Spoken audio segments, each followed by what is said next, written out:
résidence.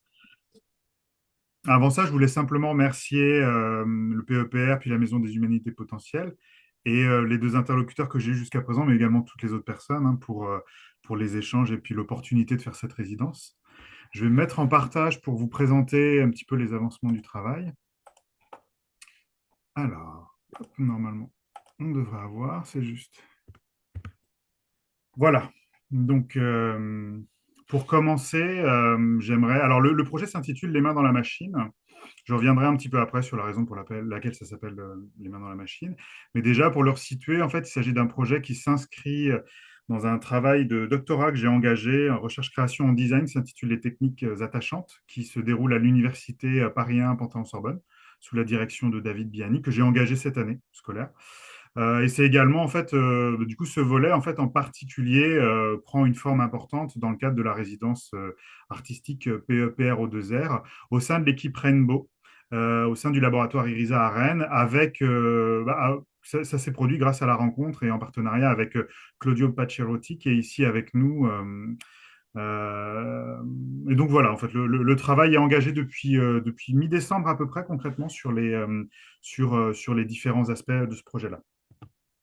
Peut-être avant de commencer à rentrer dans le détail de la résidence, je voudrais préciser un petit peu ma posture de designer. Si on a des personnes qui sont peut-être un petit peu éloignées de cette pratique.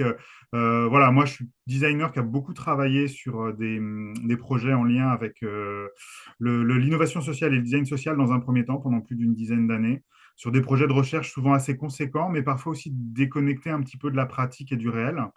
Et donc, en fait, à un moment, il y a eu un changement d'orientation dans ma pratique vers 2018, où j'ai cherché à plus me rapprocher de la pratique, à être dans un lien un peu plus étroit entre pratique et théorie, et où j'ai commencé à engager une pratique plus personnelle, qui notamment a pris des directions autour des questions de fabrication, de savoir-faire, de gestes liés à la production, qui nous a emmené un petit peu progressivement vers le projet de recherche et vers cette résidence. Je vous invite à aller voir mon site internet, par exemple. C'est assez riche en tout un tas d'éléments et de production. Ça permettra éventuellement d'illustrer. Et donc voilà, ce projet-là prend une tournure un petit peu différente et plus consistante là, avec un projet de recherche doctorale. Ce projet, en fait, s'appelle les techniques attachantes. Et l'idée, on va dire, pour faire très rapidement, mais ça va permettre de situer un petit peu ce qui va suivre. L'idée, c'est de créer des techniques de fabrication. Donc, autant des outils que des gestes, que des postures, éventuellement des rituels ou tout un tas d'éléments qui peuvent accompagner une technique, qui vont s'accompagner de ce qui est défini par un chercheur anthropologue qui s'appelle Charles Stepanov, par des réseaux d'attachement socio-écologiques. Donc là, je donne rapidement deux définitions qu'il a faites. Mais voilà, en fait, pour lui, l'attachement, ça va être des liens métaboliques, cognitifs et affectifs qu'un groupe d'humains entretient avec un environnement pour assurer sa subsistance. Il va préciser ces liens métaboliques comme des besoins énergétiques humains et placer les liens cognitifs, enfin plus à un niveau empathique. Et la notion de réseau dense, en fait, elle vient parler d'un type de réseau, contrairement au nôtre, qui est plutôt qualifié par Charles Stepanov de réseau étalé. C'est-à-dire qu'on a assez peu de liens avec nos milieux naturels, avec les végétaux, avec tout ce qui est humain et non humain. Un réseau dense va plutôt être justement dans une forme de densité qu'il appelle multifibre, où on va avoir énormément de connexions avec l'environnement. Donc, ces éléments-là, dans le projet de recherche, la question de la production, de la conception et de la réalisation de techniques, elle s'accompagne d'un objectif de tenter de mettre en place ce genre de réseau. Donc c'est un peu l'endroit où j'essaie d'aller. Bon, on avance un petit peu progressivement.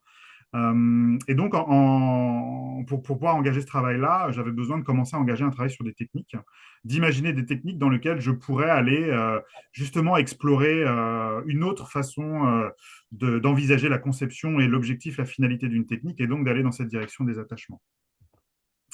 C'est un petit peu là où j'ai commencé à engager le travail sur les mains dans la machine. C'est venu d'une pratique qui est quand même assez importante de mon côté, d'outils, qui peuvent être de tous ordres. Ça veut dire que je vais assez facilement pouvoir utiliser des outils assez traditionnels, des outils plus archaïques. Je fais un travail de cordage en ce moment avec une association néolithique, enfin, qui travaille sur les questions néolithiques. Je peux autant utiliser une commande numérique que des outils, par exemple, japonais ou chinois. Et donc voilà, et en fait, au travers de cette pratique, est apparue cette idée de la place de la main par rapport à la machine. Et là, je présente notamment un fascicule, un dépliant qui a été produit par l'INRS, Institut national de recherche et de sécurité, et qui est pour ça assez intéressant, puisqu'il montre un petit peu aussi le rapport qu'on pourrait avoir, un des aspects qu'on peut avoir dans cette relation qu'on peut entendre autour de la relation main-machine, quelque chose qui peut être de l'ordre du danger. En tout cas, effectivement, peut-être que la main a été mise à distance dans différents moments de l'histoire des techniques et nous place aujourd'hui dans une situation où des fois, effectivement, la main, les gestes manuels ne sont pas forcément présents ou n'ont pas forcément la possibilité d'être véritablement présents dans un processus de fabrication. Donc voilà, cette question-là, elle trottait un petit peu dans le projet parce que j'imaginais que voilà, ramener un travail manuel pouvait être une forme d'attachement, un processus, ramener le corps à proximité, la distance de la main pas très éloignée du corps, tout un tas d'éléments qui étaient voilà, une supposition d'attachement potentiel. Et en fait, j'ai un petit truc qui me... Pour le projet Les mains dans la machine, l'idée a été assez rapidement, par rapport à des outils que je vais vous présenter juste après, que j'ai commencé à développer, de voir comment engager une réflexion sur la place de la main dans certains outils, au regard des automates et au regard des robots. Donc de voir comment travailler au croisement de savoir-faire manuel avec des processus de robotique, et aussi d'explorer un rapport possible que j'ai commencé à développer, qui est un rapport main-outil-robot dans la fabrication d'objets ou d'artefacts. Et donc l'objectif, ça a été pour la résidence de proposer, d'arriver, de continuer de développer certains outils que j'avais commencé à faire et donc d'en proposer certains et de continuer à en développer de manière à commencer à travailler sur cette articulation main-outil-robot. Ce qui m'intéressait, c'est que moi, les outils que j'avais commencé à développer étaient plutôt dans une relation main-outil. Même dans certains outils ou machines automatisées, j'avais réussi à réduire la présence des automates et laisser plus de place à la machine. Bah voilà, là, il était intéressant de venir re-questionner la place du robot dans une autre dimension. Et donc, ce qui m'intéressait aussi dans ce travail, et c'est la rencontre qui s'est produite, c'était d'aller chercher un travail autour de la robotique, mais aussi autour de la robotique haptique, c'est-à-dire en fait cette capacité à avoir des interactions et des retours d'informations de la part du robot. Donc, pour rentrer un petit peu plus dans le détail de la production qui a fait l'objet, enfin de l'outil qui a fait l'objet du travail de résidence, en fait, je me suis intéressé un petit peu avant la résidence à l'imprimante 3D. C'était un outil assez intéressant, moderne, très, très récent, hein, qui a moins d'une centaine d'années, qui me semblait intéressant dans le cadre de mon projet de recherche et qui est devenu aussi assez intéressant dans le cadre de la résidence à explorer dans ce rapport de questionnement, de remise en question de la place des automates et de la main. Donc en fait, au travers de cet outil, je vais passer assez rapidement sur cette partie-là pour pouvoir rentrer vraiment dans le vif de la résidence. Mais en parallèle, au début de la résidence, j'ai commencé à mener un travail de technologie en fait autour de cet outil, c'est-à-dire d'études techniques, de remise en question, de compréhension de ce qui était en jeu techniquement dans cet outil. J'ai commencé à mettre en place un processus par le design que je considère comme étant un travail de soustraction. Alors assez physique, vous allez voir, assez concret, mais en même temps de remise en question de l'outil. Ça a amené à un travail de déconstruction de l'outil, ce qui a permis de créer une sorte de jeu, un peu de liberté de marge de manœuvre par rapport à cet outil pour me permettre de reconstruire des choses. Donc ça, c'est un processus que je suis un petit peu en train d'étudier, mais en fait, là, il a véritablement été mis en place pour la réalisation de cet outil. Donc pour vous donner un ordre d'idée, le processus, après cette étude un petit peu de l'outil, je me suis intéressé à la remise en question de cet outil, de son dispositif. Il faut savoir que véritablement, il était question d'un outil et pas forcément encore tout à fait d'une technique. Et donc, j'ai commencé à supprimer des choses, hein, tout simplement. Donc, ça a pris un certain temps. Enlever le carénage, hein, comparé à la première image, vous voyez, on a un capotage très présent. Quand on commence à l'enlever, on arrive à une structure beaucoup plus légère. J'ai commencé à enlever les programmes et le code. Ce sont les imprimantes 3D, pour ceux qui ne connaîtraient pas, ce sont des outils qui vont permettre de réaliser des objets de façon automatique à partir d'un programme, un programme 3D qu'on va envoyer dans un langage qui va ensuite permettre automatiquement d'imprimer en volume à partir d'un système d'extrusion de plastique. Donc j'ai commencé à enlever les codes, le programme, tous ces éléments-là. Donc l'objet se réduisait de plus en plus, perdait peut-être certaines formes de fonctionnement, mais ne perdait pas la totalité de ses capacités de fonctionnement, ce qui était très étonnant. J'ai commencé aussi là à supprimer les moteurs, parce qu'on peut diriger des moteurs à partir d'un code, mais on peut le diriger juste avec de l'électricité aussi. Et puis j'ai commencé à remettre en question la structure. Donc tous ces éléments-là ont pris quand même un certain temps, n'ont pas été forcément tous linéaires, ont été un peu parallèles des fois, mais ils m'ont permis progressivement d'avancer de la vue 1 à la vue 2, là, c'est-à-dire de passer d'un outil avec tout un tas de règles qui ne sont pas vraiment des éléments nécessaires, mais qui sont plutôt contingents dans l'outil, d'arriver à un dispositif assez essentiel. Et ce dispositif essentiel, c'était tout simplement le principe d'une imprimante 3D, c'est un corps qui permet d'imprimer par extrusion.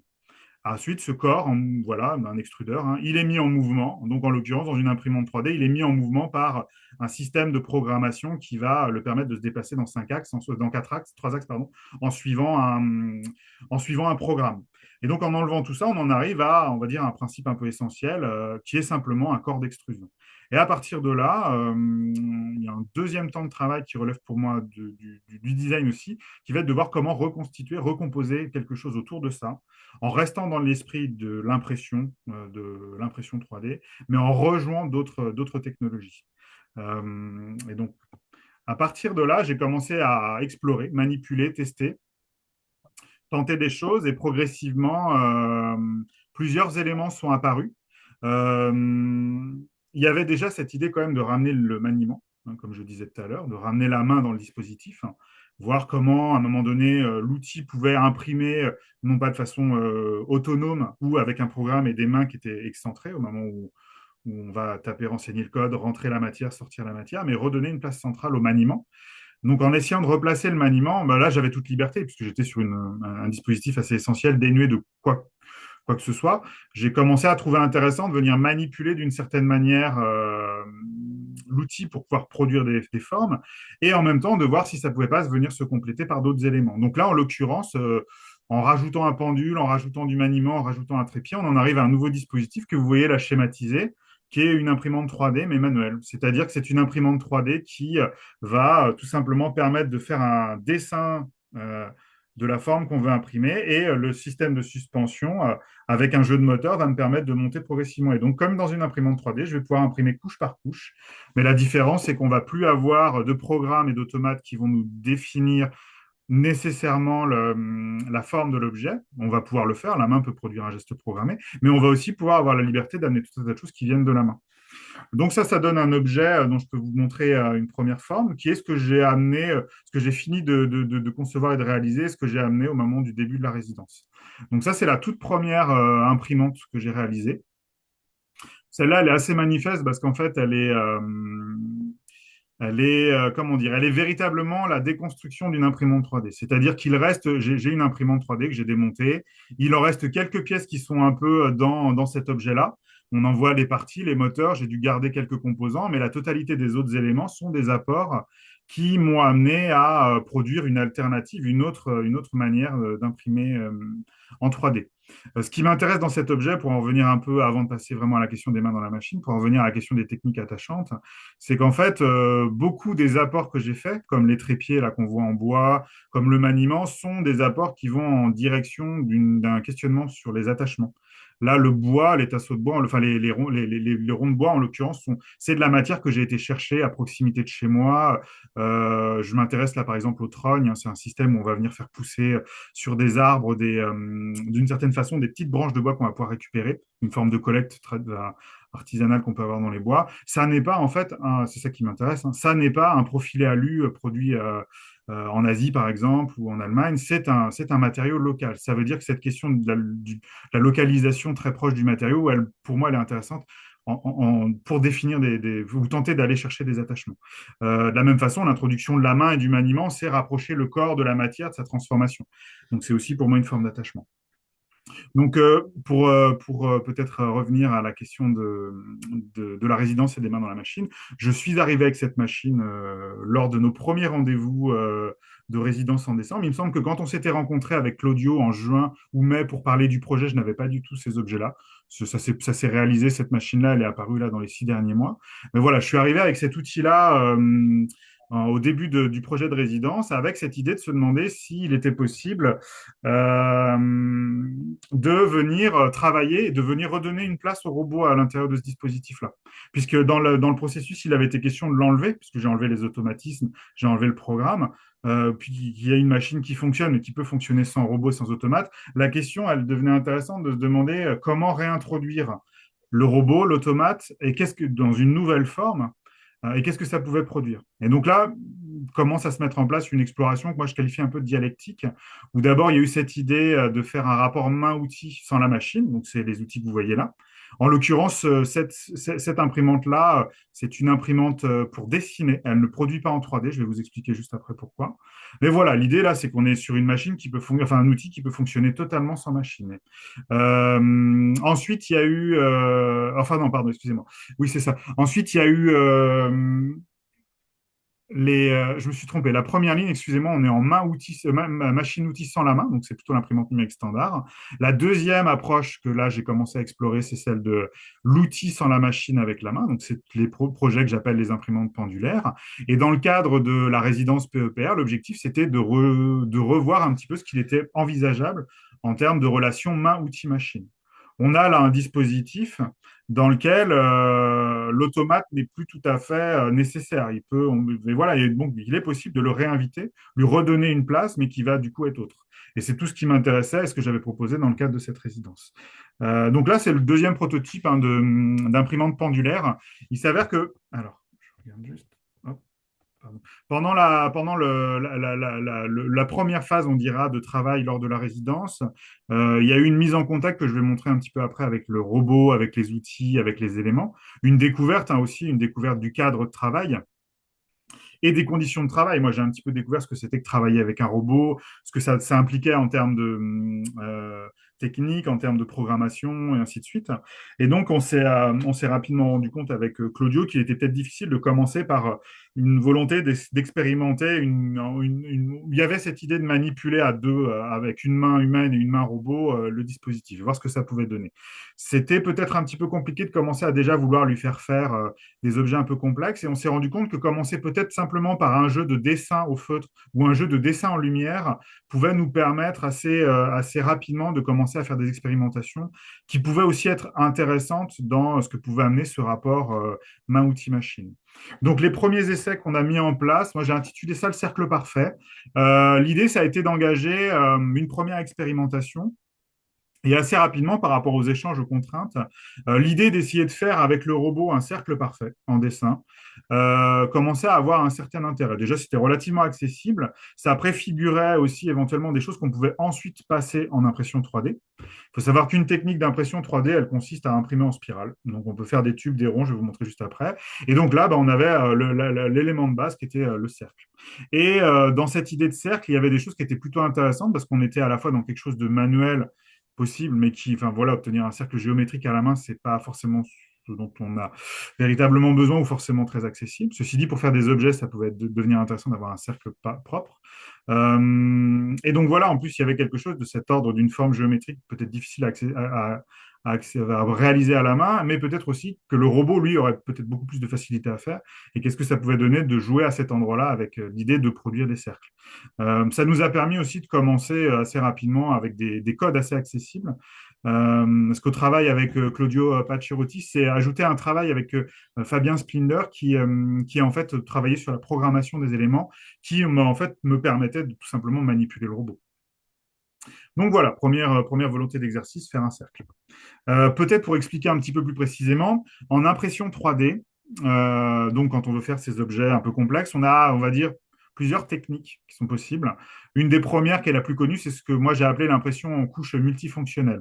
C'est-à-dire qu'en fait, on va vouloir couche par couche imprimer un objet, un bonhomme, et ben voilà, par exemple, cet objet, il peut être creux, ça fait gagner du temps, ça évite de mettre de la matière partout. Et là, c'est ce qu'on voit en orange, on va avoir une technique de remplissage, et on n'aura que l'aspect extérieur de l'objet.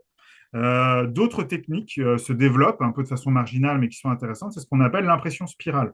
C'est-à-dire qu'au lieu de vouloir faire une couche qui va avoir plein de fonctions, l'extérieur, le remplissage, ainsi de suite, on va tout simplement utiliser la couche pour ce qu'elle est, et on va faire une spirale et on va faire tourner. Ça se rapproche d'une certaine manière du travail autour ou du travail en colombin, en technique d'argile. Et c'est assez intéressant parce que c'est une technique d'impression qui est assez simple et qui permet des choses assez intéressantes. Et donc, l'idée du cercle, elle est un petit peu à cet endroit-là. Elle est de commencer sur la vue d'impression spirale, elle est de commencer à pouvoir préfigurer des choses qui pourraient se compliquer un petit peu plus tard en passant en volume ou en complexifiant le chemin de la spirale. Donc peut-être, alors avant de montrer un petit peu ce que ça a donné, d'avancer, un des premiers points qui a été intéressant, et ça date des 3-4 dernières semaines, il y a eu la découverte du robot avec lequel j'allais travailler, donc c'est un robot Franca, donc là vous avez une petite vidéo, là on est vraiment sur les tout premiers essais, avec un premier élément de code qui m'a été donné, la disposition, comme vous le voyez, du trépied, donc tout ça, ça a déjà été un jeu assez intéressant de voir, parce que l'idée de faire cohabiter un peu tout ça, le robot et la main sous un trépied étaient un petit peu virtuels. Autant les expériences empiriques autour du trépied dans mon atelier se sont fait assez bien. Là, il y avait voilà, un décalage qui était de l'ordre peut-être du projet, du temps qu'il fallait pour concevoir le code, pouvoir avoir accès au robot, qui a fait que finalement, ça a pris un petit peu plus de temps et il a fallu à ce moment-là commencer à ajuster les choses.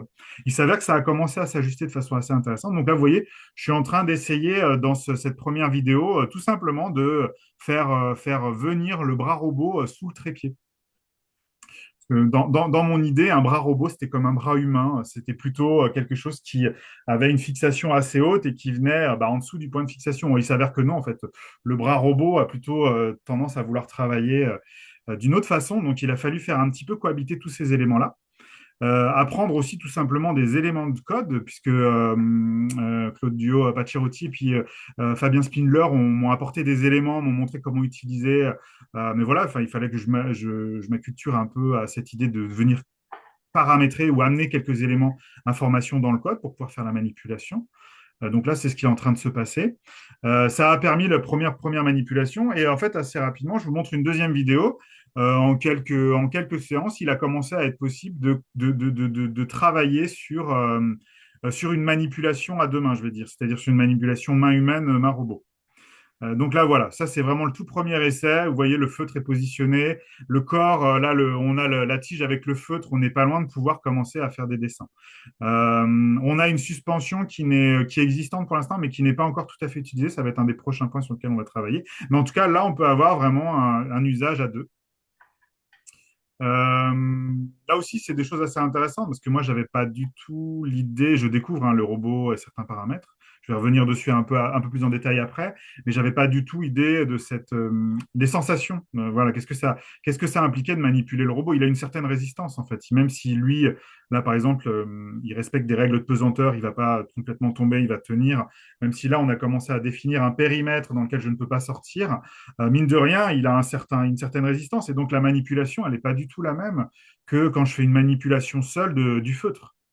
Euh, donc voilà, ça c'est deux éléments qui sont assez intéressants, qui quand même ont permis de montrer un peu une forme de discussion, de négociation qu'il a fallu aussi faire avec le bras robot pour commencer à faire exister les conditions des expériences qu'on a commencé à mettre en place après.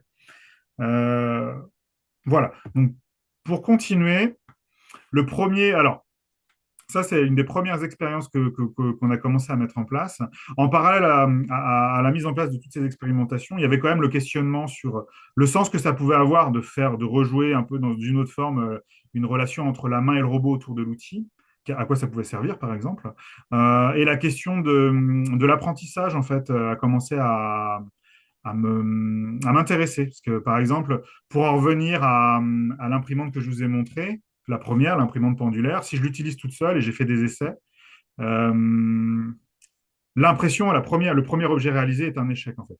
D'une certaine manière, il tient pas, esthétiquement, il est pas très intéressant, mais d'une autre manière, c'est aussi une réussite parce qu'en fait, ça montre que c'est en attente de l'acquisition d'un savoir-faire.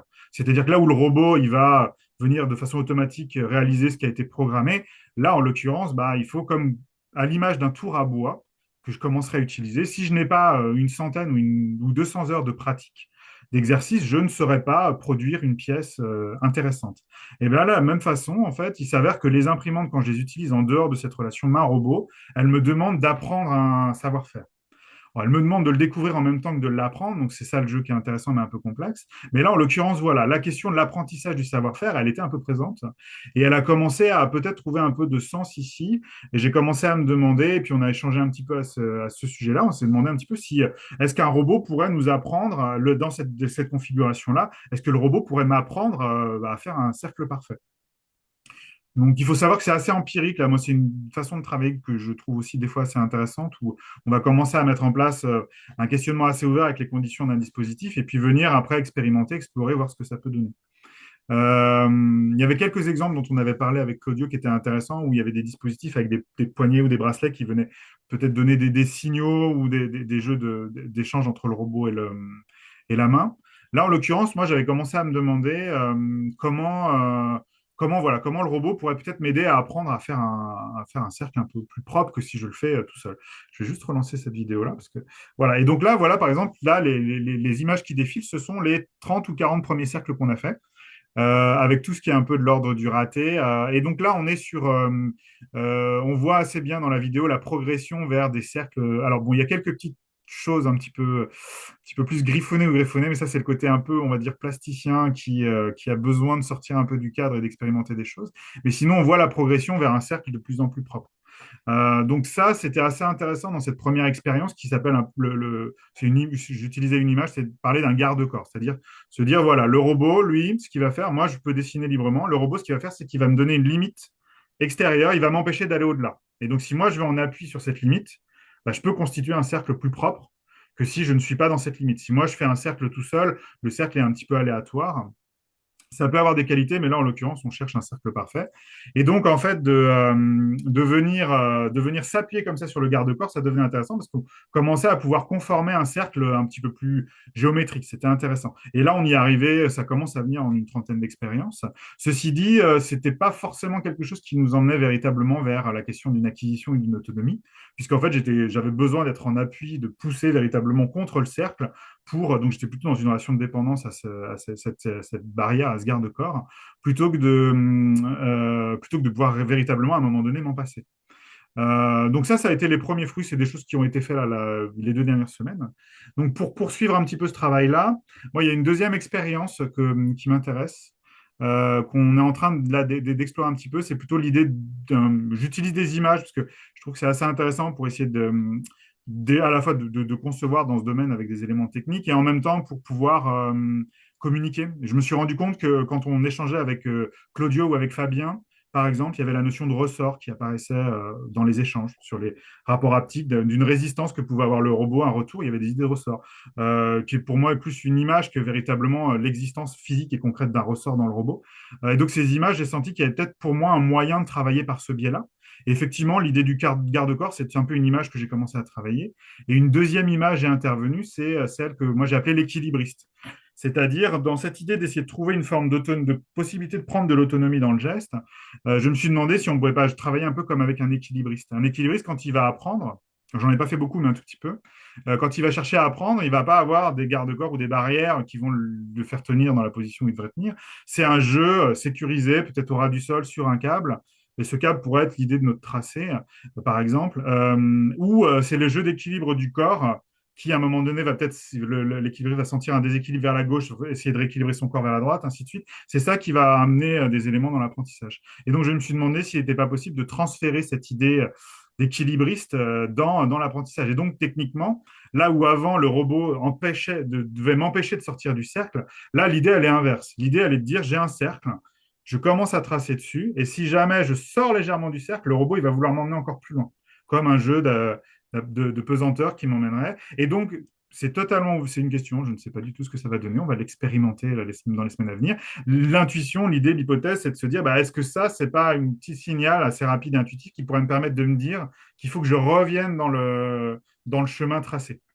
Donc voilà, ça, c'est deux exemples que j'ai voulu donner qui guident un petit peu les expérimentations, quand même assez récentes, hein, parce que ça fait moins de 3 4 semaines, je pense, qu'on expérimente, qui guident un petit peu cette volonté d'aller voir un petit peu ce qu'il est possible de jouer autour des outils que j'ai proposés dans ce rapport un petit peu d'apport de l'outil, nouveau type d'apport que pourrait avoir le robot dans le processus de fabrication d'objets.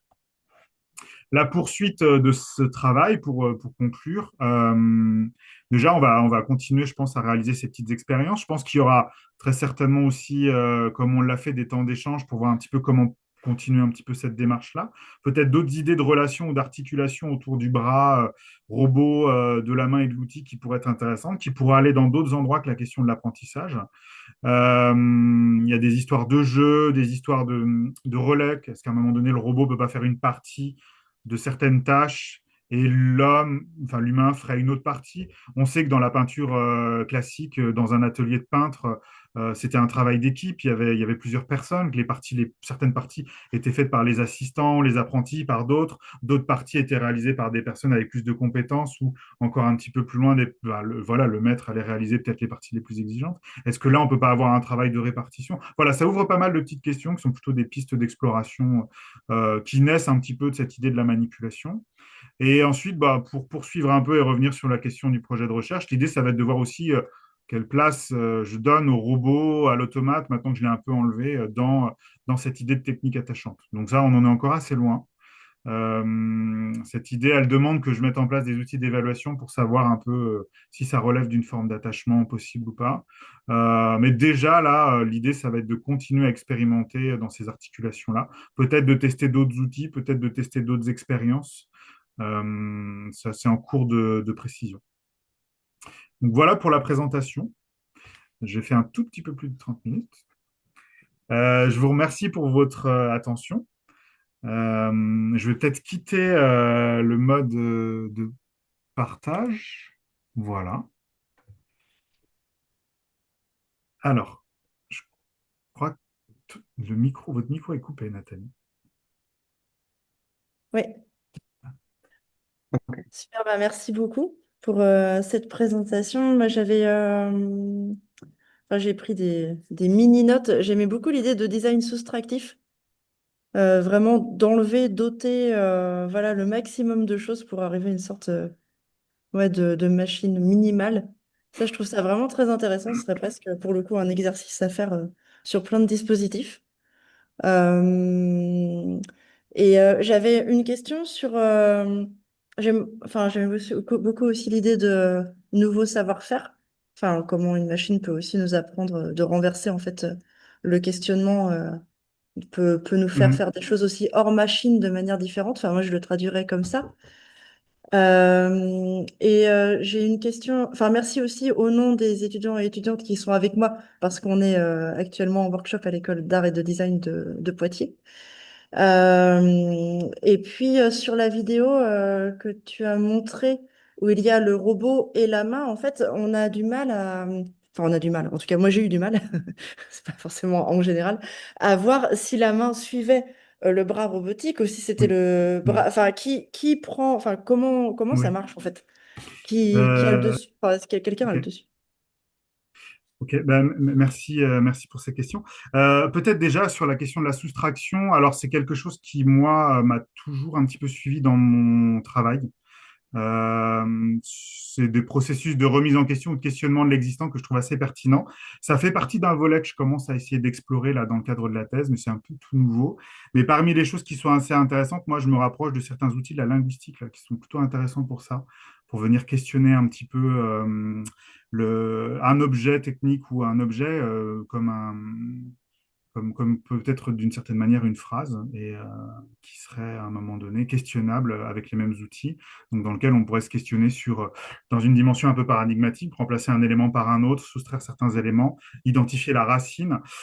Et sinon, en parallèle à ça, il y a un projet moi, que j'avais identifié qui est assez intéressant, qui est le travail de Mathilde Pelé, qui a travaillé sur un projet à Saint-Étienne il y a plusieurs années, mais qui continue, qui s'appelle La Maison Soustraite, et dans lequel j'avais trouvé aussi des choses assez intéressantes où elle vient, je crois, à l'origine, dans ce projet de la maison soustraite, elle vient progressivement. Excuse-moi, je vais juste fermer une porte. Pardon. Elle vient progressivement soustraire des choses d'un habitat ou d'un endroit dans lequel elle vit, et ça devient prétexte à reconfigurer, reconstruire des choses. Et donc, effectivement, cette idée de soustraction, moi, je la trouve assez pertinente parce qu'en fait, elle permet de se positionner par rapport à l'existant et peut-être de prendre une certaine distance critique, c'est-à-dire non pas d'être dans une posture où on se dit qu'il faut toujours améliorer ou trouver le petit endroit où il faut juste faire une petite modification, une petite optimisation ou juste une espèce d'amélioration ou de remise en question de niche, mais vraiment arriver avec une démarche qui pourrait peut-être permettre de remettre en question plus radicalement les choses.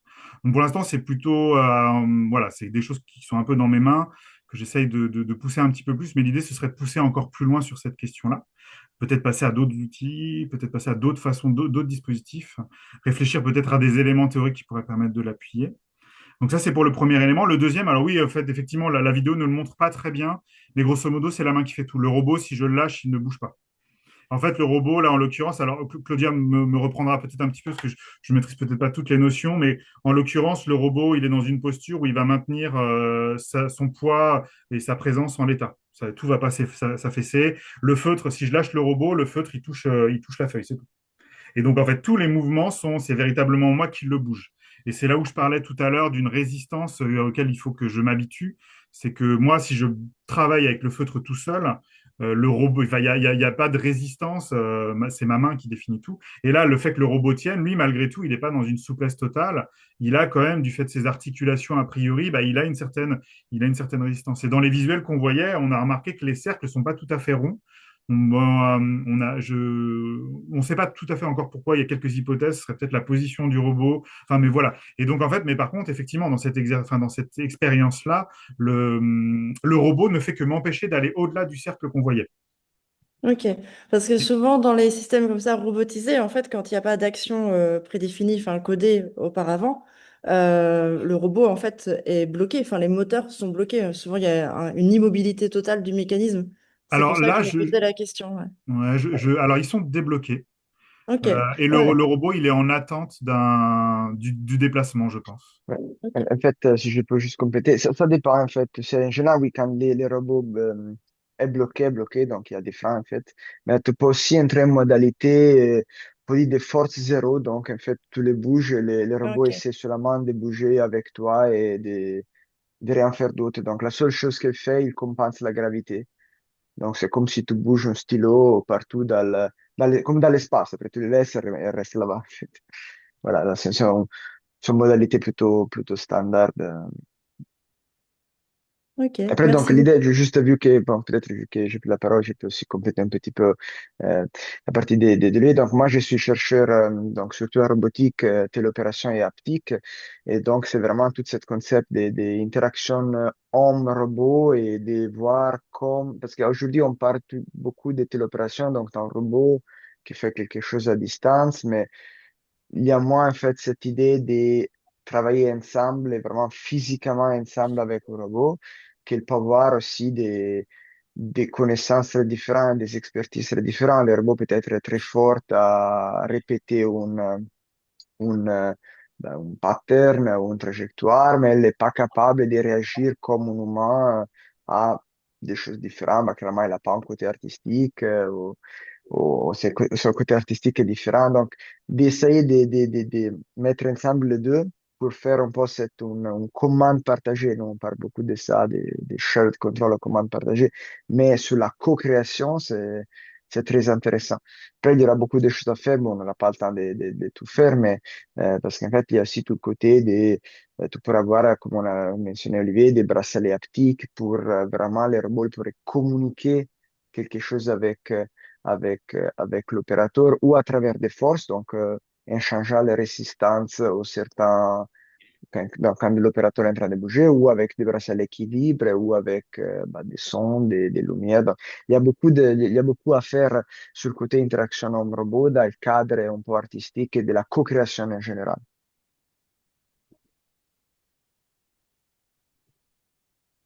Merci beaucoup. Je ne sais pas s'il y a des questions, même parmi ceux et celles qui nous suivent à distance. Emmanuel, peut-être? Je trouve que c'est vraiment formidable comme projet. Enfin, bravo à tous les deux. Je trouve que ça, ça ouvre une voie. Enfin, on se pose beaucoup la question de savoir comment faire bifurquer aujourd'hui la robotique et tout ça. Et là, il y a une voie très concrète alors effectivement, design soustractif. Mais je pense qu'il est intéressant aussi, c'est que ça, enfin, il y a une part de reverse engineering dans tout ça. Et c'est que du coup, même le terme d'outil, enfin de technique, je veux dire que c'est comme c'est du cas par cas, en fait. Enfin, on imagine bien que tu peux faire ça aussi sur, je sais pas, une photocopieuse ou, enfin, voilà. C'est à chaque fois des univers complètement différents. Et donc là, enfin, on voit qu'il y a, enfin, voilà, un outil, c'est pas simple. Enfin, il faudrait d'autres termes, en fait, pour ça, parce que là, faut démonter la coque. Et donc, déjà, c'est un peu ça que vous faites. Enfin, c'est commencer par là. Enfin, c'est démonter ce milieu clos et tout. Enfin, voilà. Pour ensuite arriver au maximum d'épuration. Et ça, je trouve que c'est très, enfin, je trouve que vous indiquez une voie quoi, qui est assez géniale et je pense qu'il faudrait effectivement réfléchir à comment la développer même sur d'autres choses, quoi. Enfin, j'imagine que là, enfin, c'est que le début, quoi. Euh, et enfin, en tout cas, je pense que ce serait une très bonne idée de voir comment étendre ça euh, au-delà de ces machines-là qui sont explorées dans la résidence. Euh, oui, je vous remercie. Oui, effectivement, on va dire que c'est presque l'expérience autour de cette machine, de l'impression 3D, la relation robot, c'est une expérience, un cas, je dirais, en fait, qu'il est un peu, qui est manifeste. Moi, c'est ce qui m'intéresse aussi malgré tout, c'est que l'imprimante 3D, c'est un outil, même si on peut lui trouver des antériorités par le biais de l'impression, par le biais de la plasturgie, enfin de l'argile, de la terre, après la plasturgie, ça reste un outil qui est apparu, je crois, dans les années 60-70, qui est très jeune et qui est tout de suite apparu comme un automate. Contrairement au tour à bois dont je parlais tout à l'heure, aujourd'hui existe autour du tour à bois plein de machines différentes. On peut avoir un tour 5 axes automatique qui va réaliser tout seul des pièces extrêmement complexes, même de la sculpture non révolutionnaire. Comme on peut avoir un tour, et ça se voit encore, à pied, où on appuie et où on est avec un outil. Et donc, en fait, cet éventail-là, moi, je le trouvais assez intéressant parce que ouvrant la possibilité quand même de pouvoir, d'avoir du choix, d'avoir la liberté à un moment donné d'aller dans tel ou tel endroit. Et je trouvais problématique et questionnant que l'imprimante 3D, qui offre quand même certaines qualités, je trouve, de conception, de fabrication et de production, soit un peu contrainte par simplement cet usage forcément automatique et robotique, même s'il a de très grandes qualités et un grand intérêt. Et donc, effectivement, cet objet devenait un peu le moyen manifeste de venir questionner un petit peu cet état de fait de certains éléments qui sont un peu donnés comme par défaut, en fait, comme nécessaires, alors qu'en fait, finalement, j'ai l'impression qu'une approche peut-être un peu plus questionnante, et c'est là où c'est tout nouveau et où ça s'inscrit dans le cadre d'un projet de recherche qui est tout jeune et tout naissant, et où j'ai pas encore forcément toutes les notions, les termes, mais c'est là où je pense qu'effectivement, il y a des éléments qui peuvent être très importants à amener et à peut-être déployer à un autre niveau, à d'autres outils, à d'autres dispositifs. Je sais que par exemple, là, parmi les choses qui commencent un petit peu à apparaître dans le travail, la question de cette idée de venir créer une marge d'indétermination, comme peut parler Simon, la question aussi à un moment donné de venir créer du jeu, en fait, comme je commence un peu à lire là au niveau de la déconstruction, de venir se demander comment on peut à un moment donné venir retravailler, renégocier à l'intérieur de ces dispositifs-là, de ces éléments-là, de se demander comment ça peut se répandre dans d'autres endroits, m'intéresse particulièrement. Et peut-être même sur des choses qui ne seraient pas des objets, des outils ou des objets techniques. Donc là, voilà, c'est un peu, on va dire, le fruit des années à venir autour de ce projet-là. Bravo, en tout cas. Ludovic, Oui, en fait, sur le geste, bon, ça m'a rappelé, moi j'ai commencé mes recherches sur les questions de rééducation. Et en fait, le fait d'apprendre le geste avec une machine, ça ressemble pas mal à des gestes de rééducation. Et je me Mhm. disais, là, le but du cercle parfait, c'est de suivre avec le collaborateur, avec un collaborateur qui est plutôt, on va dire, en écoute, mais est-ce qu'il pourrait pas être en perturbation? Donc, ma proposition, c'est de dire, il connaît le fil, mais dès qu'on sort d'un millimètre du cercle, il insiste pour nous faire sortir et créer des Mhm. déséquilibres et jouer un peu sur les équilibres pour... D'abord, ça m'intéresserait beaucoup de voir ces cercles d'apprentissage, voir s'ils évoluent avec ça. Bon, c'est peut-être un regard Mhm. un peu trop fonctionnel pour une question artistique, mais sur des questions, en tout cas, j'y vois des questions qui apparaissent dans la rééducation de est-ce qu'il faut pour trouver le geste parfait comme ça, le cercle, est-ce qu'il faut faire la même chose, il faut répéter le geste, ou est-ce qu'il faut amplifier les erreurs pour Mhm. apprendre qu'on fait de l'erreur et des choses comme ça. Donc voilà, c'était une proposition de curiosité par rapport à ça. Merci. Par rapport à la rééducation, je vous remercie parce que c'est un endroit où j'avais pas forcément été regardé. Je trouve que c'est une piste qui est très intéressante d'aller voir un petit peu comment peuvent se rejouer la façon de devoir apprendre ou réapprendre un geste. Euh, sur la question du jeu, c'est une des pistes qu'on avait un petit peu imaginées. C'est vrai que là, pour l'instant, j'apprends aussi moi à faire avec le rythme parce que finalement, chaque idée demande un temps de programmation, puis de test Donc voilà, tout ce processus-là se met progressivement en place. Mais on avait imaginé, et je crois d'ailleurs qu'il y a aussi un exemple, alors je n'ai plus l'exemple en tête, le nom en tête, mais dans un livre qui s'appelle Printing the World, un exemple comme ça de deux artistes qui ont fait un petit pistolet à colle qui vient en fait pris dans un bras robot et qu'on doit venir manipuler sans savoir ce qui va être réalisé, l'objet qui va être réalisé, et qu'on doit venir manipuler et à tâtons manipuler pour créer cette forme en fait. Donc voilà, il y a des formes de jeu et ces formes de jeu, effectivement, pour aller plus loin, d'opposition, moi je trouve que cette idée de l'opposition, de la résistance du robot par rapport à la main, elle m'intrigue beaucoup. Moi je sais que dans la manipulation, enfin, technique, dans la fabrication, la résistance, c'est une information très importante, le son, la résonance, la vibration. Toutes ces choses-là, voilà, c'est vrai que là, c'est des choses que je trouverais très intéressantes d'explorer. Alors, c'est vrai que pour l'instant, c'est peut-être un peu sans finalité ou objectif clair, mais c'est aussi un petit peu ce que je trouve intéressant avec cette résidence, c'est explorer un petit peu ouvertement pour l'instant dans toutes ces directions-là. Et par contre, par rapport à la question de l'évaluation un peu plus ou du regard fonctionnel, je pense qu'il y a des choses qui sont quand même relativement possibles. On en discutait justement avec Fabien Splinder, qui est ingénieur de recherche là, sur le projet. Et effectivement, quand il a commencé à voir les différents cercles qu'on a fait, on a commencé à imaginer des possibilités d'évaluation de la progression. Alors, en l'occurrence, sur ce cercle-là, je ne suis pas sûr que ce soit l'endroit le plus pertinent, puisqu'on vient tout simplement juste apprendre un peu à se connaître avec le robot. Mais peut-être que dans d'autres endroits, une attente de réussite, enfin, évaluer ou par la numérisation le décalage entre le cercle réalisé et un cercle parfait comme objectif de réussite. Voilà, il y a peut-être des moyens d'évaluation. Après, voilà, comme pour l'instant, on est quand même encore sur, on va dire, l'ouverture d'un champ là autour de cette articulation, de cette manipulation à deux mains qui se fait. Il faudra évaluer un peu dans quelle direction emmener ça, peut-être sur des applications plus concrètes ou sur des formes d'évaluation plus adaptées, quoi.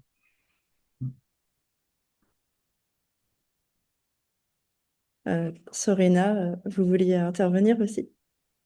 Oui, j'ai bondi un peu dans le fil. Merci et à Olivier et à Claudio pour leur travail et la présentation. C'était plutôt une manière de rebondir et dire qu'en danse aussi, on a un peu les mêmes, vous allez voir par la présentation qu'on va faire, on a un peu les mêmes besoins de reconsidérer un peu les pratiques et les cadres et ça revient un peu dans cette idée de soustraction et comment on considère le geste, comment on aperçoit la danse. Et ça, c'était un peu une manière de raisonner avec ce qui a été dit, mais aussi de te interroger plus sur le travail avec le Franca, avec qui j'ai dansé pendant ma thèse. C'est programmé comment? C'est un peu la configuration basique que toi tu configures ou il y a un peu un code fait pour qu'il se comporte d'une certaine manière euh, Merci pour ces éléments. Alors, peut-être que Claudio pourra apporter si jamais je ne suis pas assez précis, mais en fait, pour l'instant, on a essayé dans un premier temps d'utiliser le robot Franca avec son logiciel, le logiciel fourni. Il s'avère que les blocs ou les systèmes de programmation proposés semblaient peut-être un peu complexes ou difficiles d'accès pour permettre de faire les expérimentations qu'on voulait mettre en place. Ceci dit, c'est quand même la première piste qu'on a imaginée. Et finalement, on est parti sur l'utilisation d'un programme, je pense, ou d'un dispositif ou d'un logiciel, c'est là où je maîtrise un tout petit peu moins, qui a été développé ou avec lequel travaille l'IRISA. Et dans lequel, en fait, il y a un contrôle du robot qui est fait par un système de la programmation. Donc, c'est du C++, je pense qui permet en fait de venir faire ce code qui va nous donner la liberté. Alors, je ne pourrais pas rentrer plus dans le détail, je commence à peine à sentir ou comprendre quelques éléments, mais il y a vraiment un travail, là, on va dire, un peu de haute couture à cet endroit-là pour réussir à générer ces éléments-là. C'est de là, en fait, que vient cette image du ressort que j'avais trouvé intéressante, ou pour m'expliquer un peu comment fonctionnait cette idée de retour haptique, Claudio et Fabien me disaient qu'il fallait imaginer le bras et un ressort qui vient appuyer, et plus ce ressort est tendu, plus il l'empêche de sortir. Et c'est de là que sont un peu venues la manipulation des images, parce que j'avais justement, moi, besoin de trouver des choses que moi, designer, plasticien, je pouvais appréhender, n'étant pas mathématicien ou capable de faire du code, en fait. Donc, on est passé par une voie un peu parallèle, qui est quand même très accessible, hein, qui me permet de faire quelques manipulations en direct ou quelques modifications dans le code, mais par contre qui demande à chaque fois qu'on veut faire une nouvelle expérience de mettre en place un travail d'identification un peu de mon besoin. Il faut que j'arrive à formuler un petit peu la demande et en fait ensuite de programmation. Je pense qu'un code, là, je crois que le dernier qui a été réalisé fait 150 lignes. Je ne sais pas trop ce que ça représente, mais c'est quand même déjà assez conséquent. Ouais. Ça demande près de plusieurs. Euh, Pardon. Il y a Vas-y. juste remarque, question sur la notion du skill, de l'apprentissage qui est un peu, je crois, au cœur aussi de beaucoup de choses en ce moment. J'ai remarqué un peu la distinction que tu en as fait par rapport à comment, par beaucoup d'heures de pratique, on arrive à atteindre une maîtrise de l'interaction. Et je me dis que cette manière-là de s'emparer des outils, peut-être ça apporte une différence par la suite en disant, oui, pour l'instant, le skill, je l'appelle en anglais skill, maîtrise en français, c'est un peu aussi un territoire de négociation avec les machines. Et donc, Mm. je le retiens, tu vois, je le note comme ça en marge de mes propres recherches. Parce que c'est vrai qu'on est là un peu, on a beaucoup de moyens, beaucoup de médiums par lesquels travailler et souvent tous ces choix-là et la manière dans laquelle on s'empare de tous les médiums, ça peut être pas forcément bénéfique pour la création d'un œuvre artistique, il me semble. Et donc, voilà, c'est des réflexions que je prends un peu Mm. pour moi pour la suite. Mais merci. Merci. Bah, peut-être rapidement pour aller dans le sens de cette remarque, moi, ce que je trouve intéressant pour manipuler pas mal d'outils, de machines différentes, c'est que ces savoir-faire liés à, enfin, ces acquis, ces compétences liées à un savoir-faire manuel, elles sont intéressantes parce qu'elles sont dans un rapport de prise un peu direct, qui n'est pas que de l'ordre du projet, qui est peut-être d'une forme de conception qui peut aussi relever de l'improvisation ou d'autres choses, enfin l'improvisation entendue comme une capacité à concevoir et à réaliser en même temps. Et voilà, là, ce travail à la main, on n'est pas dans ce rapport peut-être un peu plus distant, dilaté, que je vois peut-être un peu plus dans le rapport aux outils numériques, où par exemple, il y a peut-être plus un travail qui est de l'ordre du projet avec des temps beaucoup plus longs d'imagination, d'intention, de programmation, d'expérimentation, et où finalement, ce rapport un peu intuitif, ce rapport un peu empirique qu'on peut avoir, qui peut aussi être source de génération, enfin, source de création, de découverte, de trouvailles, d'accidents. Voilà, il se situe à des endroits différents et c'est vrai que je trouve que là, pour commencer à questionner un peu ce statut de la main par rapport à la création, c'est aussi quand même quelque chose d'intéressant. La contrainte, effectivement, c'est qu'à un moment donné, pour dépasser certains aspects, je dirais, il faut avoir une certaine maîtrise. De peut-être, c'est Sennett qui en parlait avec cette histoire, je crois, de soi intuitif, où il expliquait qu'au bout d'un certain moment, à maîtriser un outil, à le travailler, venaient des moments, des formes de saut, de temps un peu de divergence ou de décalage où on commence à tenter des choses qui ne sont pas de l'ordre de la façon dont on a appris le savoir-faire, mais qui viennent quand même du fait qu'il a fallu l'acquérir, il a fallu avoir ça avant de pouvoir y arriver. On peut mettre, je pense, des designers, des plasticiens devant des outils qu'ils ne maîtrisent pas. Ils ont des outils, des méthodes pour pouvoir commencer à produire des choses, je pense. Mais effectivement, l'acquisition de ce savoir-faire emmène peut-être à un autre niveau. Et c'est vrai que peut-être pour parler dans un champ plus concret, je trouve que la pratique du design, et puis ça se voit, hein, il y a des exemples, elle gagne aussi à être dans ce rapport à l'acquisition de savoir-faire, de compétences liées aux gestes, aux choses manuelles et au corps. Et voilà, peut-être là simplement une question à ce niveau-là.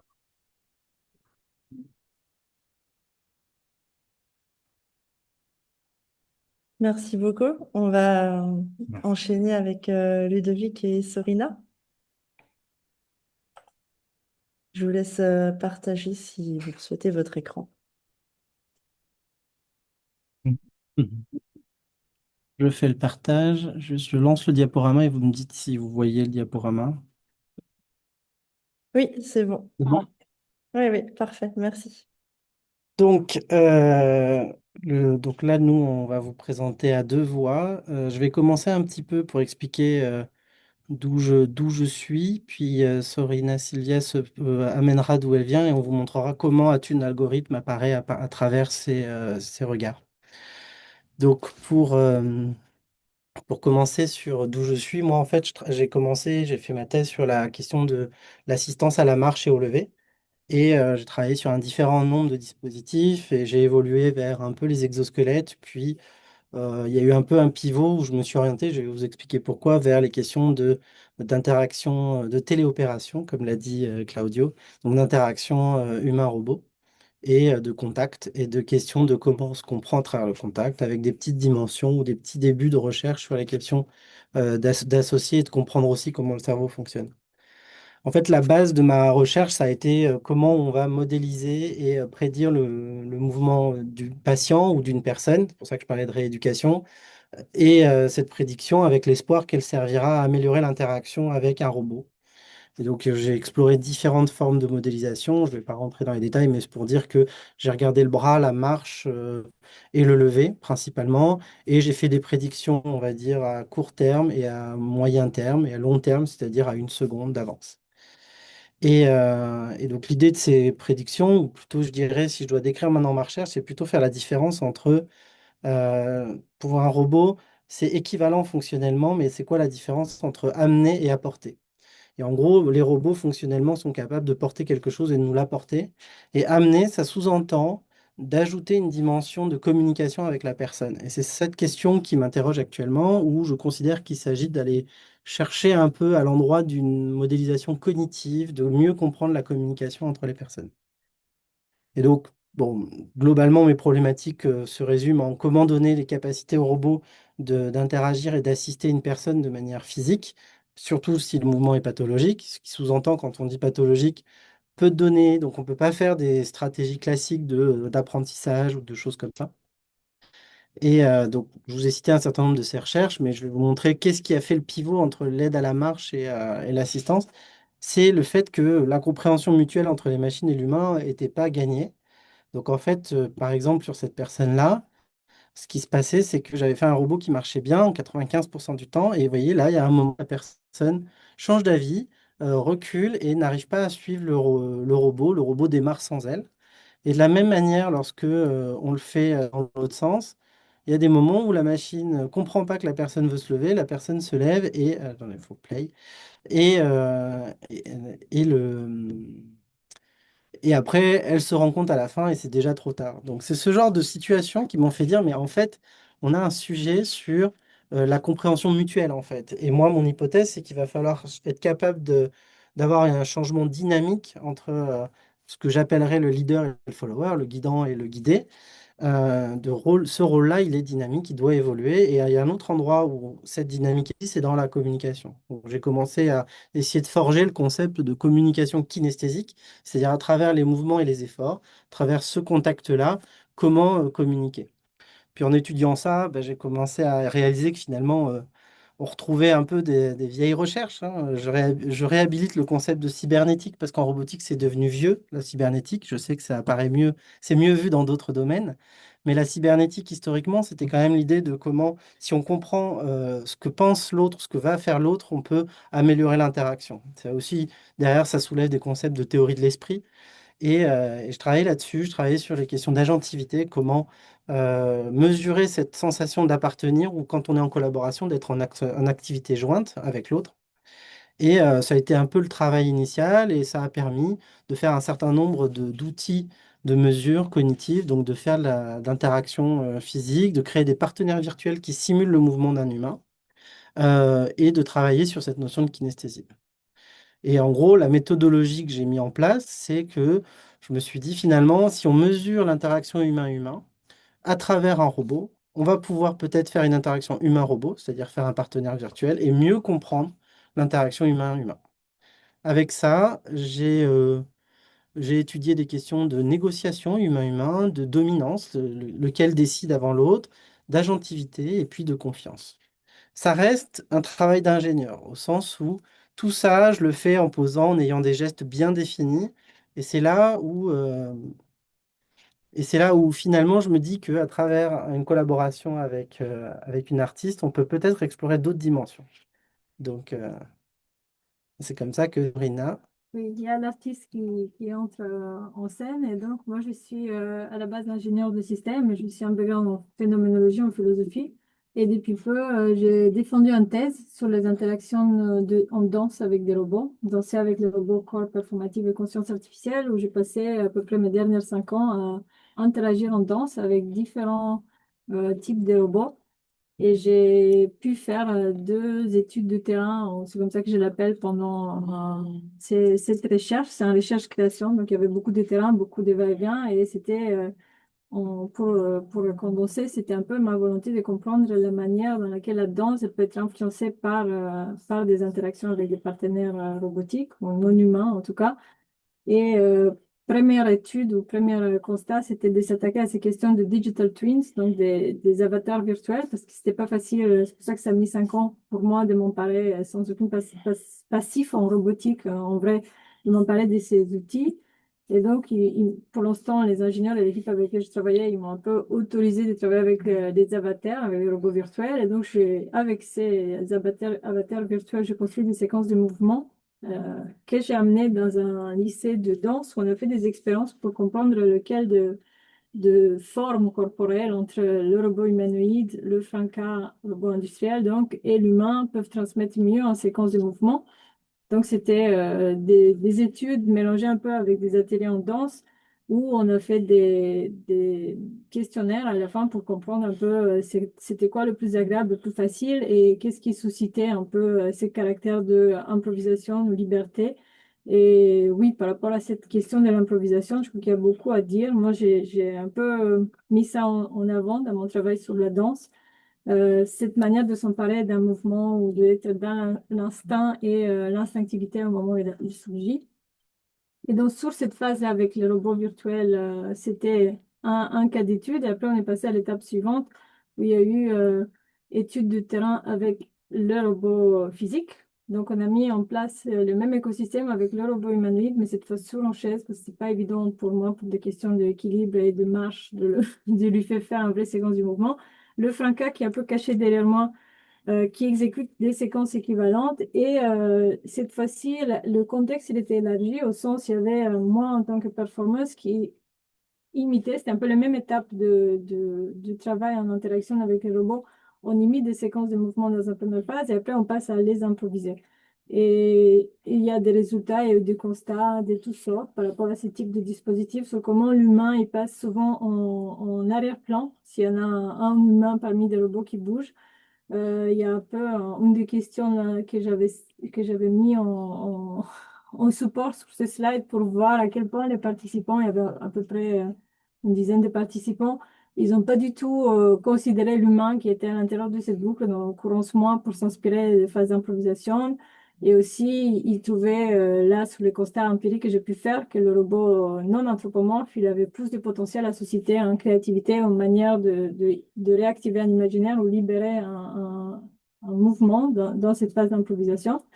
Et donc, sur ces questions-là de mouvement, l'improvisation en mouvement, où j'ai un peu classifié les mouvements en mouvements naturels, soi-disant les mouvements qui sont faciles à celles qu'on pratique aussi dans notre quotidien, et des mouvements spontanés qui peuvent surgir. J'avais introduit dans des boucles toutes sortes des petits mouvements parasites ou des cues que nous, comme le shaking, parce que dans leur comportement idiosyncratique, les robots, ils font toujours soit du bruit, soit ils tremblent, soit ils rentrent en panne quand il faut faire une démonstration.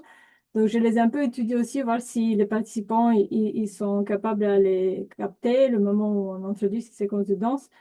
Et je suis restée avec ces questions donc de mouvement, quel type de mouvement et danse pour le robot. Et aujourd'hui, je me sens un peu plus rassurée moi-même à définir ça comme mouvement créatif parce que c'est très compliqué voilà, d'emparer l'histoire de la danse ou le contexte de la danse contemporaine avec ces questions-là d'improvisation en mouvement avec les robots, autre que faire plutôt des chorégraphies techniques d'un côté ou d'une autre, chose qui est peut-être moins intéressante pour voir s'il y a quelque chose d'instinctif qui peut émerger entre les deux.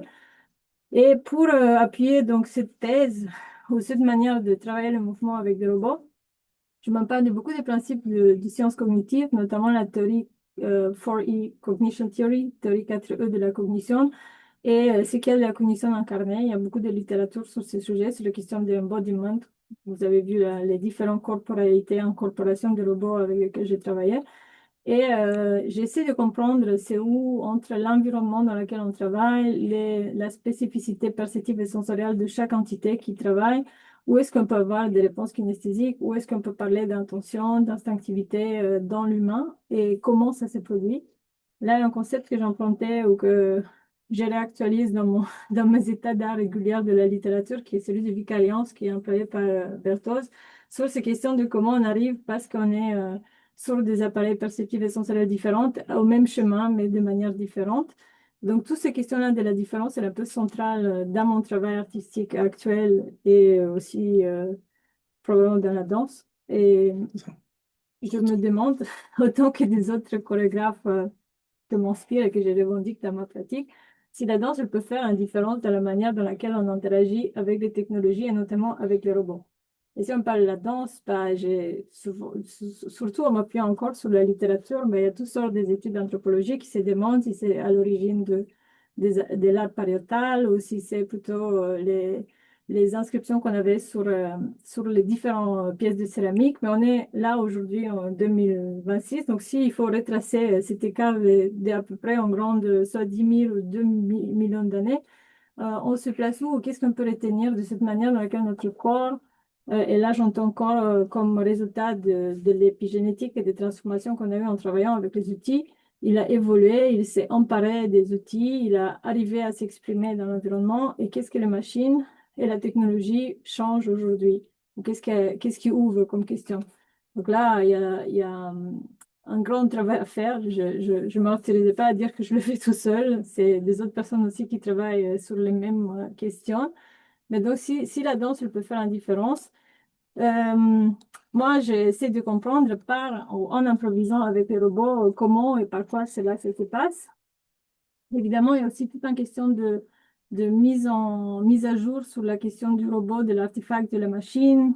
Pareil, d'où il vient. Si on pense il y a 5 siècles avant Jésus-Christ, ou les premières mentions qu'il y a de ce terme, et comment on s'empare, comment ça circulait à travers l'histoire. On arrive à peu près aujourd'hui avec des scolaires qui parlent du totémisme, de la manière dans laquelle la nature, la culture, la technologie, elles s'imbriquent. Et dans mes repères, je m'appuie beaucoup sur les conclusions de Stigler qui parle d'exorganologie, de la manière dans laquelle les outils, elles ont arrivé à modifier ou à transformer au fur des millénaires notre manière d'envisager le monde ou d'interagir entre nous. Et là, vous avez un petit schéma que j'avais fait pour une de mes études sur la manière dans laquelle, en travaillant le mouvement, en l'occurrence soit avec le digital twins, donc les avatars virtuels avec le robot, en imitation et en improvisation, peut déboucher sur soit des états d'hybridation sur lesquels on n'est pas encore. Je ne sais pas si on sera, il y a un grand signe d'interrogation sur ce que ça peut représenter, cette hybridation, ou sur des expériences techno-esthétiques comme définies par Hermann Couchot, qui parle de la manière dans laquelle on s'influence mutuellement par la technique et les outils. On n'est pas, il y a une intersubjectivité qui s'est créée, on n'est pas neutre ou pareil comme il était avant de travailler avec ces outils-là. Et donc, en faisant ces expériences de l'improvisation et de la danse, évidemment, à travers ma thèse, j'ai retrouvé les repères de oui, un tribut de femmes qui s'emparaient de ces questions de la technologie surtout et de l'humanisme et qui me rassurent dans la manière dans laquelle elles posent ces questions ou elles proposent à travailler, à regarder la technologie. Donc, ce courant auquel je m'associe ou je m'applique, qui s'appelle féminisme ou le nouveau matérialisme féministe en français, bah, il place beaucoup de notions qui sont souvent clés dans mon travail, qui me permet d'entrer dans le travail par des autres, disons, perspectives ou une autre manière de considérer les interactions avec les robots. Il y a Kalambara qui parle de interaction, manière dans laquelle on se auto-influence mutuellement, comme je viens de dire. Il y a souvent beaucoup de concepts dans cette pensée du nouveau matérialisme féministe qui font écho à soit des concepts existants, mais qui sont un peu mieux révalorisés ou recontextualisés. Par exemple, c'est que Lucy Schussman définit quand elle parle de situated knowledge, c'est aussi quelque chose qui est au corps de mon travail par rapport à d'où je viens, quel est mon background et quelle est la manière dans laquelle, avec mon background, qui est plus ou moins unique, j'arrive à avoir une vision ou à apporter une vision sur les choses dans lesquelles je travaille. Et donc, cette liste-là des concepts qui ont un peu ponctué mon parcours en travaillant avec le robot, elle est évidemment longue et non exhaustive. Il y a Irit Rogoff qui définit tous ces concepts-là comme des événements de bourdonnement de connaissances, au sens où chaque fois qu'on arrive à avoir une nouvelle conceptualisation de ces outils, ces concepts, bah, on arrive à déplacer un peu nos regards et être en un autre état de s'emparer que ce soit de la technologie ou de notre domaine de pratique. Et donc, je le place là, toutes les notions que je viens de vous citer un peu plus en bas, qui sont juste un petit, comme je disais, une petite partie de tout un corpus de travaux faits par des femmes. Euh, c'est un peu une manière de voir différemment, disons, la technologie ou la manière d'impliquer technologie, pensée critique, écologie, pensée éthique et inclusivité. Donc, habité par tous ces constats et tous ces concepts, on arrive, parce que c'est Ludo qui change mes diapositives, on arrive à un des travaux que j'avais fait pendant la suite, ou je veux dire la suite pratique de ma recherche-création, qui était la conférence performée This is what I differ with Herzog, qui est une conférence performée avec le robot humanoïde avec lequel j'ai travaillé pendant à peu près 3 ans, et dans laquelle j'arrive à interroger un peu mieux son statut parce qu'il y a une potentialité là d'outils, de partenaires, de co-créateurs, mais il y a aussi cet autre, cet autre revers de vouloir transformer les robots dans des outils de foire. Et je retourne un peu en arrière au travail qu'il y a au dresseur des ours dans l'Europe centrale d'où je viens, pardon, de l'Europe de l'Est d'où je viens où au début du 19e siècle, les gens ils promenaient des ours dans le foire pour leur faire faire des démonstrations de prouesse et des technicités, faire des mouvements des humains. Et j'essaie justement de m'éloigner, en tout cas de mettre en exergue cette tentation de vouloir trop faire pour les outils à leur place, de vouloir... il y a un chorégraphe avec qui j'ai beaucoup échangé lors de ma thèse, Eric Minkasten, qui me parlait du glissement empathique, la manière dans laquelle pour éviter de surcharger de trop d'émotions, de trop de potentialités, de trop de spectacularisation les dispositifs technologiques avec lesquels on travaille, on arrive à mettre à côté notre propre envie ou nos attentes et se concentrer plus sur le message ou l'impact que notre travail doit porter. Donc, je suis dans cette quête-là avec ce travail présenté en 2023. Ça parle de Werner Herzog et son documentaire sur le grizzly bear où un un cinéaste en herbe, il passe beaucoup du temps, aussi anthropologue, il passe beaucoup du temps en Alaska à regarder les ours grizzly et à considérer qu'il les comprend jusqu'au moment où il se fait dévorer après 13 étés en auto-assoulant. C'est beaucoup de compréhension en fait du règne des animaux sauvages et des ours. Il se fait dévorer avec sa copine par une de ces ours grizzly. Donc je mets un peu en parallèle ça, ironiquement, sur ma propre pratique de vouloir comprendre trop les robots, essayer de trop les montrer, les mettre en scène, interagir avec en danse et tous les petits disclaimers, les enjeux critiques que cela peut susciter. Dans ma thèse, je parle des notions toujours empruntées de Stigler, mais aussi des autres par rapport à ce devenir qu'on a avec la technologie, à cette manière de s'inclure et se inclure souvent sans savoir dans des changements sociétaux plus grands. Et donc, je fais toujours un peu attention, j'essaie d'avoir ces lignes de mire devant moi, de ces penseurs, de ces personnes qui pensent la technologie différemment pour pouvoir s'emparer d'une autre manière. Il y a un des concepts aussi que j'ai cité là, qui est celui d'acceptation, qui est un peu l'opposé d'un type d'adaptation. C'est une adaptation opportuniste ou dans l'idée d'une capacité qui est propre à une espèce. L'évolution fait que ça surgit à notre capacité de manière non intentionnelle. Je me dis peut-être que dans la manière dans laquelle on danse avec les robots actuellement, on danse avec les technologies, il y aura une autre capacité des robots qui va surgir, ou une autre capacité des humains qui va surgir. Mais pour l'instant, c'est les petits ébauches, les petits débuts, je crois, depuis les années 2000 qu'on a commencé vraiment à interagir en contact avec ces outils. Et bah, le chemin il est encore ouvert, il y a encore du travail à faire pour comprendre où on va arriver. Je crois que je suis arrivée à peu près. Il y a un petit passage à vous faire sur mon investissement dans la partie low-tech des technologies, parce que comme je suis amenée à côtoyer les robots de loin et de près, je me fabrique aussi mes petits outils. Je travaille avec des étudiants en master pour leur proposer des petits ateliers comme ça de recherche en low-tech. Et ouais, il y a un peu de ludique dedans, il y a une manière de s'emparer de la technologie, en parler avec Ludovic un peu moins sérieuse. Et souvent, oui, à la lisière de, comme Olivier montrait, des autres types de matériaux, des autres choix, de vouloir reproduire du comportement ou essayer de comprendre le potentiel de ces dispositifs, mais dans une économie et de gestes et des matériaux. Donc voilà. Et je laisse Ludovic présenter la suite par rapport à des autres potentialités de la technologie. Oui. Donc, comme je disais, moi j'étais sur les questions d'haptique, de compréhension mutuelle. Et récemment, on a commencé à développer ce qu'on va dire wearable high-tech. C'est pour faire un peu le pivot avec le wearable low-tech, des technologies d'assistance des aveugles. Donc, on a commencé à se dire finalement, la compréhension, la communication kinesthésique peut être utile pour les personnes déficientes visuelles. Et donc, on a co-construit un dispositif. On a participé à une compétition internationale qui s'appelle le Cibathlon. Donc, on a développé un dispositif relativement impressionnant en termes de taille et trop gros et trop inconfortable, et dont le principe, c'est la communication kinesthésique, c'est-à-dire à travers les efforts transmis dans les doigts. Donc, le but, c'est presque que les doigts ne bougent pas. C'est la roue donne un effort dans les doigts, guider la personne, c'est-à-dire lui donner une information vers l'endroit où elle doit aller.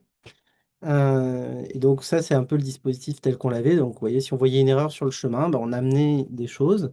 Ce qui permettait, ce qui nous a permis de faire euh, ce genre de geste avec une personne déficiente visuelle qui est Salomé, qui était la personne qui a participé à la compétition à la fin, et qui permettait d'éviter les obstacles juste en ressentant des choses au bout des doigts avec très faible mouvement, juste des efforts et des sensations. Alors, comme j'ai dit, on a participé à une compétition. Le résultat, on est arrivé second, donc on est très fiers de ce résultat. Mais surtout, on a commencé à démontrer la capacité de la kinesthésie emportée en navigation, pour la navigation ou pour des mouvements. Et c'est là où arrive le projet Attune Algorithm. C'est si on veut faire du wearable kinesthésique. Yes, c'est cette partie-là qui explique sans forcément pourquoi c'était quand même une rencontre heureuse au moment où je contactais le devis pour qu'on travaille ensemble, parce qu'on avait beaucoup plus de choses en commun qu'on pensait. Et dans ces questions du wearable qui étaient aussi présentes dans mon travail, existait déjà, donc j'ai fait tout un travail sur les dispositifs wearables un peu à une autre échelle que celle avec moi et mes pratiques. Et surtout, il y avait cette ouverture vers l'inclusivité qui est au cœur de mes pratiques par le biais de nouveaux matérialismes féministes et tout ce que je vous ai dit par rapport à l'inclusivité, la manière de s'imbriquer et avoir une horizontalité, une déhiérarchisation des humains non humains, la manière dans laquelle on se considère tous ensemble. Et moi, en tout cas, pour les premières prémices ou la manière dans laquelle j'ai essayé de m'emparer de l'outil sur lequel l'équipe de Ludovic il a travaillé, c'était de savoir si on peut déjà intermélanger et l'imagination artistique et tout ce corps, et c'est où les objectifs et c'est quoi les limites éthiques en travaillant de cette manière-là, surtout en travaillant avec des personnes en déficience visuelle.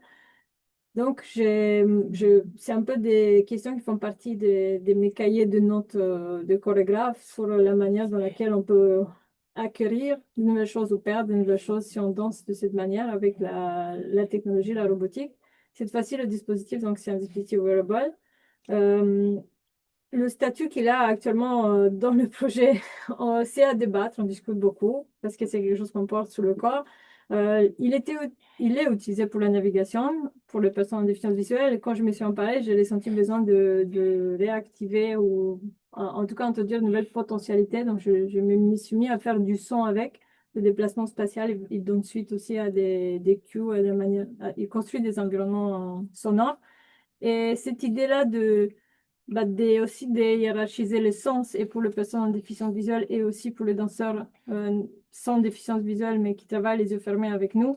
Le son, il devient une matière qui s'empare, qui se inscrit dans les deux corporalités et qui facilite un ressenti, une manière de se mouvoir, d'avoir du mouvement, écrire son propre corps dans cet espace sonore.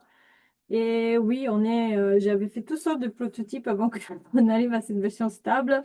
J'ai mis un capteur, comme les capteurs low-tech avec lesquels je travaille, capteur de détection du pouls pour voir si on entend le pouls, qu'est-ce que ça change. On arrive à peut-être trop anthropomorphiser ou être sur des autres enjeux. On a beaucoup discuté.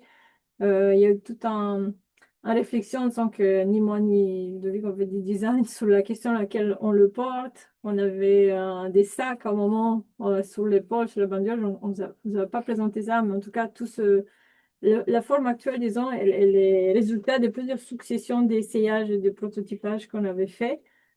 Je sais pas si tu veux. Non, j'attends quand tu me dis next slide, mais Next slide alors.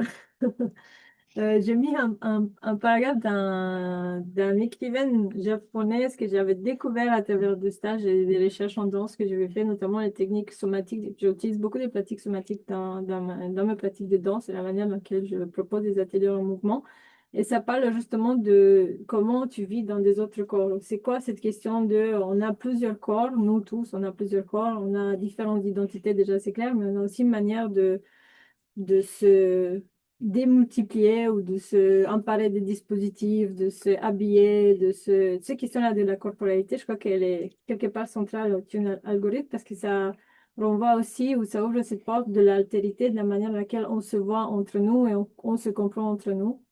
Et j'aime bien ce que Akane Shikaya dit dans ce paragraphe. Il dit qu'on ne peut pas enlever nos corps comme on enlève les vêtements. On peut imaginer de le faire. Et je crois que c'est ça qu'on essaie de faire avec un algorithme, d'ouvrir de nouvelles imaginaires et intercroiser des points de vue, des expériences sensorielles, des manières de envisager la danse, le monde à travers ce médiateur-là qui est le dispositif haptique, la manière dans laquelle il fait du son, mais aussi les rencontres corps à corps qui se font lorsqu'on anime les ateliers. Et là, il y a un petit moment pour décrire les ateliers où en tout cas, le robot, il veut faire du son. Le son qu'il fait, on a discuté en discutant, ça travaille aux deux niveaux. Dans chaque atelier, il y a deux parties. Il y a un passage, disons, musical ou une chanson que chaque danseur il propose. On retravaille pour récupérer le pitch. Voilà. Je travaille avec un logiciel qui s'appelle Pure Data, qui est un logiciel open source pour faire la musique. Et en récupérant le pitch, on envoie des paramètres au robot qui va bouger, d'avoir un comportement un peu plus ou moins aléatoire sous la manière dans laquelle le pitch de chaque chanson est transmis. Donc, c'est une première partie. Après, une deuxième partie où, en bougeant dans l'espace, les personnes qui bougent le robot, ils vont pouvoir activer un autre environnement sonore qui est un peu plus abstrait avec beaucoup des oscillateurs, du white noise, et on crée un ambiance sonore qui facilite un moment d'improvisation. Et si c'était pas, je sais pas si tu as sauté le slide où on parlait vraiment c'est là, des non? ateliers. En tout cas, les ateliers, on a pu, Ouais. elles se sont inversées, mais il fallait que je vous introduise cette partie-là des ateliers. On a organisé jusque-là 6 ateliers en mouvement. Et à chaque fois, un binôme danseur avec déficience visuelle, danseur sans déficience visuelle. On travaille dans le noir, beaucoup. Les danseurs sans déficience visuelle, ils ont les yeux fermés. Et on a donc un parti, ça dure à peu près 3 heures, un parti où on s'échauffe pour la danse avec le appli, avec ce que j'appelle un somatic activation, une activation somatique, où il y a question de beaucoup de pratiques somatiques et de manière dans laquelle on entre dans le mouvement. Donc, on leur fait faire des exercices kinesthésiques, on explore les touchés, il y a beaucoup de exercices et des manières de s'emparer les sens et égaliser un peu, ouvrir euh, le, le focus sur le oui, sur le sens olfactif pour être un peu plus disponible pour s'emparer des dispositifs. Ensuite, il y a une phase, ça dure à peu près 45 minutes, 1 heure, cette partie-là. Ensuite, il y a une phase d'exploration individuelle où chaque personne dans l'espace navigue avec le appli selon la chanson que lui ou elle il a choisi d'écouter. Et appli, il bouge, comme je vous ai expliqué précédemment, selon le pitch de la chanson. Ça dure à peu près 30 minutes, ils interchangent le rôle. Et après, il y a une phase d'exploration en diade, en duo, où une personne, on va dire, c'est le leader, il va activer un environnement sonore en portant le dispositif et il danse à deux. Et après, on interchange le rôle. Et donc, le total donne plus ou moins 3 heures parce qu'on fait beaucoup de pauses. Il y a aussi cette question de se nous attune, de se habituer aux aléas de dispositifs techniques qui parfois étaient capricieux jusqu'aux séances précédentes quand on arrive avec Ludovic à mieux le stabiliser. Et il y a aussi beaucoup de discussions, des temps de pause selon la disponibilité sensorielle, corporelle de chaque participant. Et donc, c'est l'idée avec ce type de recherche en mouvement, de type d'atelier, c'est de comprendre un peu mieux la manière de s'emparer de dispositifs qu'on propose, de voir quels sont les enjeux, de voir comment on l'améliore. Il y a eu beaucoup de ça a évolué au cours du... On a commencé mi-décembre, ça a beaucoup évolué selon les constats, les trouvailles, les retours d'expérience qu'on a eus.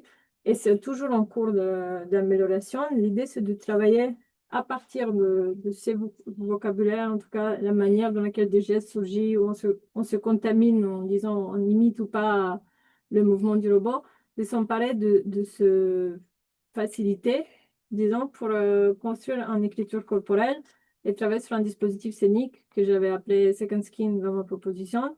Mais il est en cours, il y a des repères dramaturgiques, il y a un peu du travail en céramique, en matière par rapport à ce truc de peau, de la moue, du comment on se habille ou pas avec la technologie. Et il y a aussi la volonté de construire un kit en open source, inspiré un peu d'un autre kit qui existe, un toolkit qui s'appelle Full Stack Feminism Toolkit. Et nous, on va faire une sur le design, mais sans parler de la question visuelle, c'est plutôt la question de l'interaction qui nous intéresse. Ça s'appelle Kinesthetic Toolkit for Robotic Design. On va voir comment on travaille avec des robots en mouvement et comment, dans ces situations, on modifie, comme on l'a fait avec le son, ou on modifie l'apparence ou le code de dispositif. Et ça, c'est un peu un travail en cours et c'est aussi un travail fait en collaboration et en ouverture avec différents croisements des pratiques et des personnes qu'on a rencontrées et qu'on rencontre. Donc, c'est un peu un travail, disons, de synthèse en parallèle avec cette démarche artistique dont la volonté, c'était de présenter un objet scénique. Je ne sais pas exactement quand, comment, parce que ça prend beaucoup du temps, mais il y a les premières esquisses, en tout cas, grâce à cette résidence faite à Isir. Une des notions clés qui a émergé dans mes échanges avec Ludovic, on a beaucoup discuté. Et ouais, le son, il n'est pas ouf, mais il y a des petites démonstrations de la manière dans laquelle on travaille le son, le corps, elle s'accorde ou elle se suit par rapport aux personnes qui proposent la manipulation sonore. On n'est pas très fort à avoir beaucoup de vidéos parce qu'on travaille dans le noir. C'est assez compliqué de archiver le processus. Je veux dire, il y a des photos, il y a un peu de... On est encore en train de faire un tri. Mais l'idée, comme pour cette question de déconstruire, en tout cas, à revenir à des gestes ou à des choses de base, on a identifié un concept qui était déjà utilisé par des personnes qui ont travaillé avec Ludovic, qui s'appelle unité du sens kinesthésique. Et on se demande c'est quoi le geste minimal ou c'est quoi la manière minimale par laquelle deux corps intermédiés par un robot ils peuvent se rencontrer.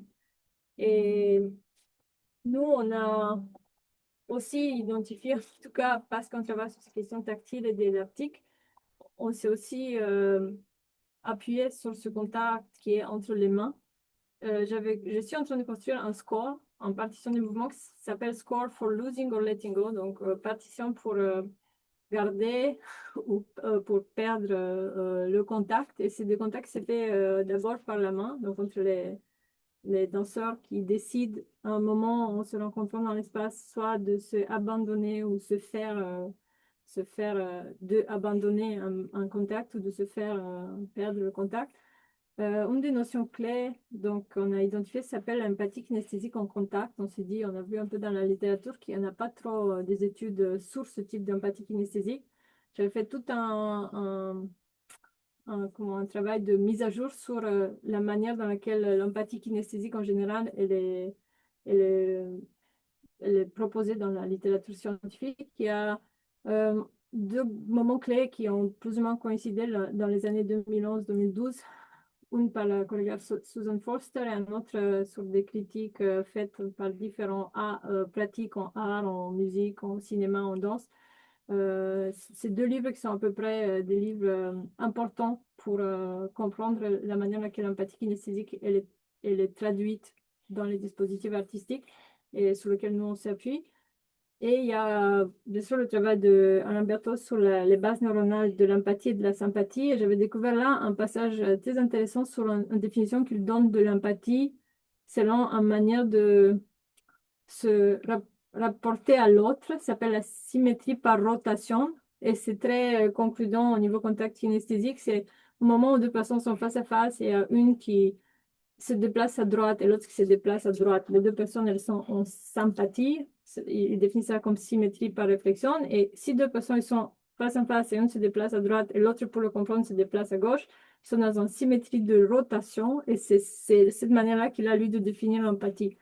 Donc, on pose le base un peu dans la recherche sur ce que ça pourrait être l'empathie kinesthésique en contact, en s'en parlant de toutes ces notions, en s'en parlant de notre travail en pratique avec les danseurs qui jusque-là nous ont accompagnés. C'était à peu près une dizaine de danseurs qui ont participé aux expériences qu'on a menées.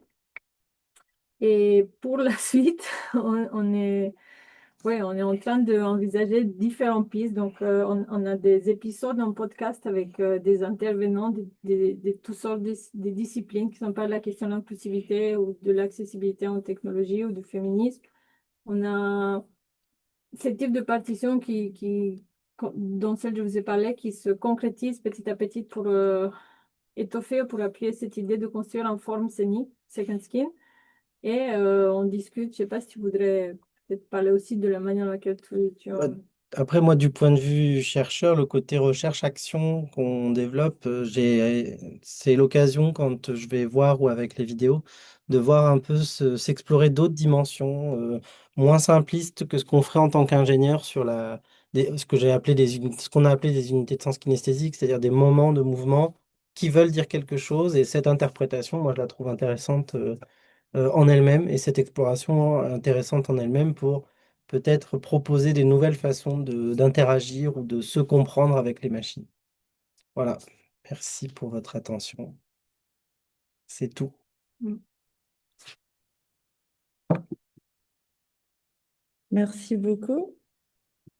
Ça donne un bon exemple de entrelacement de travail artistique et de recherche. Je pense que vous avez une méthode de travail assez conjointe qui se répond bien. Enfin, vous avez l'air en tout cas d'avoir un processus itératif assez rapproché. Je ne sais pas s'il y a des questions parmi ceux et celles qui nous écoutent.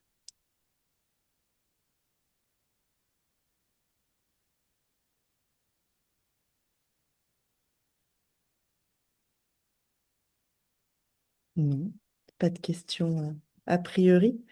Je sais pas, peut-être J'ai que... juste une Ok. question. J'ai l'impression qu'il y a eu beaucoup enfin, focalisation sur les humanoïdes chez les gens qui travaillent enfin, en chorégraphie ou en danse, et un peu moins sur enfin, j'aurais presque envie d'appliquer la démarche qu'on a vue tout à l'heure, sur enfin, qui consiste à épurer enfin, des mécanismes robotiques à des choses voilà, presque, en tout cas, non anthropomorphes. Est-ce que cette démarche-là, elle existe, ou est-ce qu'elle vous intéresse, ou c'est plus d'interagir avec des formes humaines, quoi, robotisées? Moi, personnellement, je crois que c'est plutôt le contraire. À travers le travail que j'ai fait et les conclusions des études de terrain, c'est plutôt le non-anthropomorphe qui m'intéresse. Ouais. En plus heureuse que le dispositif sur lequel on travaille, il n'est pas humanoïde. Mm. Ouais. Je sais pas si, parce que là, quand j'avais fait mes études, ma recherche doctorale, j'ai fait aussi un état d'art sur les œuvres en interaction, les œuvres scéniques en interaction avec des robots. Il n'y avait pas autant de formes humanoïdes par le fait que beaucoup des artistes, ils ont construit leur propre artefacts ou dispositifs scéniques ou ils ont Mm. fait des commandes pour les construire. Et évidemment, parce que cette question de l'artistique, elle est apparue. Le non-anthropomorphisme était déjà de base, ça intéressait plus de personnes, je crois. Donc, c'est. Mm. Ok, merci. Après, c'est évident que là, on voit dernièrement, il y a des humanoïdes qui sont de plus en plus autonomes, qui tiennent debout, parce que tu parlais des questions d'équilibre il y a quelques années. Il se passe des choses, je ne sais pas si tu avais vu la démonstration au Nouvel An chinois de ces 20 robots humanoïdes qui dansent et qui font du kung-fu avec des enfants. On voit bien que ça travaille les imaginaires quand même. Les humanoïdes, le côté anthropomorphe travaille les imaginaires avec une certaine symétrie. C'est là où c'est intéressant ce que toi tu as, c'est que ça n'est pas en symétrie nécessairement et que les gens s'inspirent des fois plus ou sont plus en créativité dans des formes non anthropomorphes. Mais C'est le cas avec le Franca, les personnes qui sont soi-disant improvisées avec, ils disaient que c'était beaucoup plus, ça ouvrait beaucoup plus leur imaginaire, ils se sentaient plus autorisés à proposer des mouvements en improvisation. Par contre, en imitation, bon, bien sûr, quand il y avait question d'imiter ou s'appuyer sur quelque chose, c'était la forme humanoïde anthropomorphe qui facilitait la compréhension, l'organisation du corps. Mais sous ces questions-là, du composition, l'improvisation, disons, susciter un imaginaire, une nouvelle écriture corporelle, je crois que les figures non anthropomorphes, elles ouvrent un peu plus de perspectives.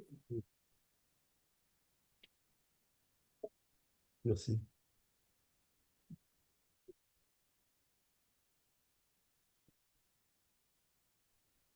Merci beaucoup. Est-ce qu'il y a d'autres questions ou retours?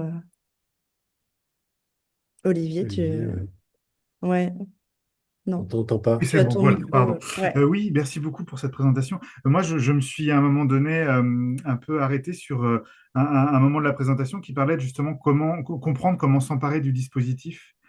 Euh, je crois que c'était notamment dans la façon dont les gens, je pense que c'était au moment des danseurs, ou peut-être, je ne sais plus si c'est au moment des personnes, de cette expérience avec les personnes qui avaient une déficience visuelle et sans déficience visuelle.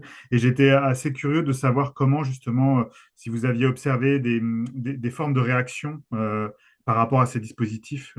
Est-ce que les gens s'en emparent facilement, ont tendance à être un peu intrigués, ou comment, par exemple, le protocole que vous avez mis en place a participé à faire que les gens acceptent de travailler avec ces dispositifs? On n'a pas encore fini à étudier le questionnaire. C'est un peu un questionnaire qualitatif après chaque expérience. Et donc, il y a un peu aussi des questions qu'on travaille en disant, il y a le ressenti direct, ça repose beaucoup sur la volonté et l'ouverture d'esprit des participants qui sont assez curieux envers la technologie, qui veulent comprendre, qui sont beaucoup à l'écoute. Il n'y a pas de distinction entre danseurs, malvoyants, voyants sur ces questions-là de démarche participative, vouloir encourager un processus créatif, comprendre comment danser avec le robot. Je crois que ça va toujours susciter beaucoup d'attention sur on veut travailler avec le robot. Après, la question suivante, c'est comment on travaille d'une manière, disons, soutenable aussi, intéressante ou créative avec le robot. Et c'est pour ça que ces questions-là, qu'on n'a pas encore analysées, mais un peu sur un premier tri qu'on a fait, il y a une manière de comprendre par le corps, être dans le mouvement et dans la danse ou dans l'atelier où on interagit avec ces dispositifs-là. Et il y a le recul ou le retour d'expérience où on se autocritique, on analyse un peu notre vécu. Et pour avoir observé, parce qu'on observe quand même dans le noir les comportements, la manière à laquelle s'interagissent, il y a beaucoup plus de... Oui, il y a le jeu, il y a les petits gestes, il y a les micro-gestes qui surgissent comme ça. Parfois, je vois si soit il y a un son sur lequel on s'appuie ou une manière dans laquelle il bouge, que ça contamine au-delà de... Parce qu'il n'y a pas d'aspect visuel, mais ça commence à... On voit que ça s'est reproduit dans le corps d'à côté où on est un peu en synchronicité par rapport à une manière de bouger. Et ces mouvements-là ou ces moments-là, ils sont pas facilement, comment dire, on les observe, mais elles sont pas forcément conscientes à la suite quand on discute sur la télé. Souvent, le retour, c'est, ah, c'est extrêmement agréable ou on a beaucoup aimé, il y a moyen comme ça parce qu'on demande c'est quoi la place du robot à l'intérieur du dispositif. Souvent, c'est extrêmement positif, c'est 7 8 mais il n'y a pas vraiment je crois, la compréhension de l'incorporation, en fait, la manière dans laquelle on travaille dans le corps, il y a un peu un écart, une manière il va falloir que nous aussi, on se demande comment mieux aligner, peut-être mesurer certains paramètres pendant que l'interaction a lieu pour un peu mieux documenter, en tout cas expliquer ces phénomènes-là de contingence ou ouais, on dit attunement dans le titre du projet, mais il y en a des petits moments qui durent pas longtemps dans lesquels les personnes, elles sont extrêmement concentrées à travailler en symbiose avec le dispositif ou entre les corps qui sont dans le nord. Et on va chercher probablement dans les semaines qui viennent une manière de le quantifier mieux ou mesurer, en tout cas. Mm. Peut-être qu'avec un regard très externe, parce que c'était pratique, je dirais quand même qu'il y a deux choses. Il y a s'approprier l'objet et oser la créativité. Et pour le oser la créativité, la partie un peu somatique, où tu fais faire des exercices, tu laisses les gens en contact, enfin, il y a toute une... Cette méthodologie, elle est intéressante parce que ça les autorise un peu à aller chercher dans leur corps ce qu'ils ressentent et dans leurs mouvements. Et sur l'appréhension de l'objet, alors j'ai qu'un contre-exemple ou un exemple pour montrer l'effet. Ça dépend aussi de l'expérience de chacun. Parce que il se trouve qu'on a recruté une partie des personnes déficientes visuelles parce qu'elles testaient un autre robot qui est un énorme robot, on va dire, en termes de taille, de poids, qui pèse 150 kilos et tout ça. Et les personnes qui avaient vécu ça ont trouvé l'objet tout petit, tout léger, tout, enfin, un côté un peu, ils avaient un imaginaire qui était complètement opposé, mais c'était vraiment que pour ces personnes-là. Quand ils n'ont pas d'imaginaire, il n'y a pas, y a rien sur la dimension du robot ou autre. Juste, c'est sûr qu'il est léger parce que c'est un petit objet qui fait quelques centaines de grammes, plus une batterie, et donc ça pèse pas lourd. Mais il y a pas, il y a quand même cette idée que quand même s'ils ont un a priori, il évolue avec la prise de contact. Et surtout parce que ces démarches artistiques, je crois que les gens, ils hiérarchisent un peu, ils se disent, ah, on va faire un projet artistique, donc on va solliciter nos imaginaires artistiques, donc c'est beaucoup plus chouette, et le robot en soi, il vient avec un imaginaire déjà, ou une attitude déjà préacquise de, on va faire des choses artistiques ensemble. Donc il y a moins la littérature, disons, techno, qui peut faire peur sur les machines, les robots. C'est le cadre déjà, parce que c'est des projets art et sciences, il est déjà préacquis. Les gens, ils sont volontaires et ouverts sur ces questions d'interagir avec les robots.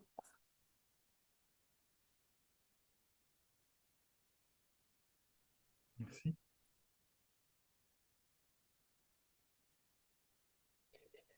Bonjour, moi j'avais pas de questions, mais comme j'ai pas pris la parole, je voulais juste dire que c'était super intéressant, à la fois la recherche, j'ai l'impression sur cette dernière présentation de comment la déficience cognitive peut aussi aider à la recherche robotique et haptique. Je trouve ça hyper intéressant finalement de prendre un terrain d'expérimentation où la cognition est amoindrie par une déficience visuelle, par exemple, dans votre cas.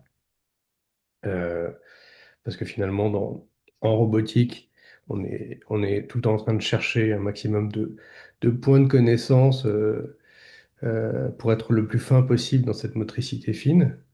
Et là, de le faire dans un cadre avec déficience visuelle, je trouve ça, euh, je trouve ça super beau, quoi. Et enfin, philosophiquement, je veux dire, de, d'être à la marge comme ça, finalement, de la cognition. Je pense que vous allez trouver de belles choses. Je sais pas quoi, mais ça sent bon. Euh, et en même temps, c'est très lié finalement à la présentation d'Olivier juste avant qui lui aussi finalement se retire les capacités, les totales capacités de l'impression 3D pour non pas pour réinventer la roue, parce qu'il cherchait le cercle parfait, mais pour se réapproprier ses propres outils. La démarche est belle aussi. Voilà, je n'avais pas de remarques parce que je vois que les processus sont en cours et mais voilà, je voulais dire que c'était hyper intéressant et beau aussi. Enfin, je trouve que les deux sont. Il y a une dimension esthétique dans ces deux recherches qui est à saluer, quoi. Euh, Vraiment. Voilà, c'était tout. Merci beaucoup. Ça nous fait un super mot de la fin, en fait. C'est parfait. Non, merci beaucoup à toutes et à tous. On se retrouve pour la présentation des deux derniers projets en rencontre des résidences d'artistes dans les laboratoires ce vendredi à 13 heures avec Chloé Ben Sahel et Sean Hammett.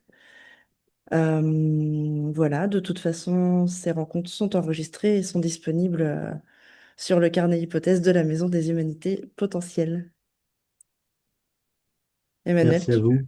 Bah Ouais. ouais, c'était super, hein. Je suis vraiment ravi de découvrir ces projets. Et puis, on a hâte de les voir finis, même si, enfin, on aimerait bien qu'ils se prolongent. En tout cas, on sera ravis de vous voir au mois de mars. Bon, on a hâte. Merci. Merci beaucoup, à À bientôt. bientôt. Bientôt. Merci beaucoup.